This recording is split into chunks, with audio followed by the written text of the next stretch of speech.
क्या मैं अकेला ऐसा हूं जिसे यह एहसास नहीं हुआ कि ये लंबी दूरी के बॉम्बर मिशन कितने मुश्किल होते हैं? ये सिर्फ पॉइंट ए से पॉइंट बी तक उड़ने और कुछ बम गिराने जैसा नहीं है। ये ऑपरेशन महीनों, कभी कभी सालों की प्लानिंग, कोऑर्डिनेशन और ट्रेनिंग का नतीजा होते हैं। हर डिटेल, फ्लाइट पार्ट से लेकर हर मूव के टाइम तक सेकंड टू सेकंड कैलकुलेट किया जाता है। एयर क्रू को किसी भी चीज के लिए तैयार रहना पड़ता है। मैकेनिकल इश्यू, दुश्मन की डिफेंस, यहां तक कि लगभग 2 दिन तक लगातार उड़ने की थकान भी। आज हम यूएस की हाल की सबसे महत्वाकांक्षी और करजी एयर स्ट्राइक में से एक को देखेंगे। एक ऐसा ऑपरेशन जिसने टेक्नोलॉजी, धीरज और रणनीति की सीमाओं को आगे बढ़ाया।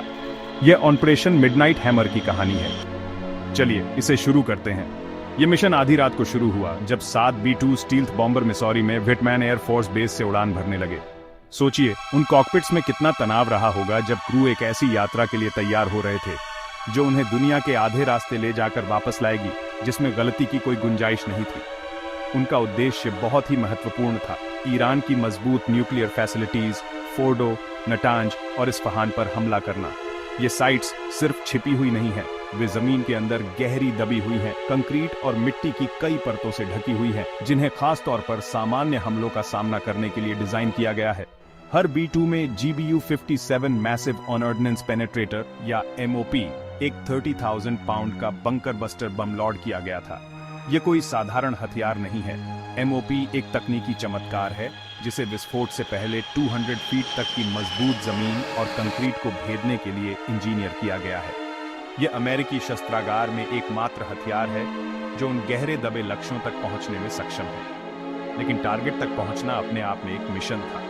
अमेरिकी सेना ने एक विस्तृत धोखा अभियान चलाया, डिकॉय बॉम्बर भेजे, फाइटर स्वीप लॉन्च किए और दुश्मन के रडारों को जाम करने और कंफ्यूजनित करने के लिए इलेक्ट्रॉनिक वॉरफेयर विमान तैनात किए। लक्ष्य यह सुनिश्चित करना कि असली बॉम्बर बिना पता चले निकल जाएं, जबकि ईरानी डिफेंस भूत का पीछा करते रहे। B-2 अकेले नहीं उड़े। टैंकर विमान अटलांटिक और भूमध्य सागर के ऊपर कई जगहों पर उनसे मिले। मिशन को जारी रखने के लिए उन्हें हवा में ही ईंधन भरते रहे। सपोर्ट विमान दुश्मन के संचार की निगरानी करते थे और रियल टाइम इंटेलिजेंस प्रदान करते थे, जिससे पूरे महाद्वीपों में सपोर्ट का एक चलता फिरता जाल बन गया। बॉम्बरों के ईरानी एयरस्पेस में पहुंचने से ठीक पहले अरब सागर के अंधेरे पानी में छिपी एक अमेरिकी नौसेना की पनडुब्बी ने 2 दर्जन से अधिक टॉम हॉक क्रूज मिसाइलें दागी। इनसे सतह के लक्ष्यों और रडार रेप्यूटेशनों पर हमला हुआ, जिससे ईरान के एयर डिफेंस क्रू में अफरा तफरी और भ्रम फैल गया। ठीक 2:10 बजे ईरान के समय के अनुसार लीड B-2 फोर्डो के ऊपर आ गया और 2 मैसिव ऑर्डिनेंस पेनेट्रेटर गिराए। बम सैकड़ों फीट जमीन और कंक्रीट में घुस गए और जमीन हिला देने वाली ताकत से फट गए। कुल मिलाकर 14 बंकर बस्टर ने 2 सबसे महत्वपूर्ण परमाणु स्थलों पर हमला किया। बाद में ली गई सैटेलाइट तस्वीरों में व्यापक नुकसान दिखा। ढह गई सुरंगें, जले हुए बंकर और मलबे से अभी भी धुआं उठ रहा था। मिशन ने अपना निशाना साध लिया था। ईरान की एयर डिफेंस अपनी प्रतिष्ठा के बावजूद पूरी तरह से हैरान रह गई थी। एक भी बॉम्बर पर हमला नहीं हुआ। सभी 7 B-2 ने 37 घंटे की मुश्किल राउंड ट्रिप बिना किसी खरोंच के पूरी की और विटमैन में वापस उतरने पर उनका हीरो जैसा स्वागत हुआ।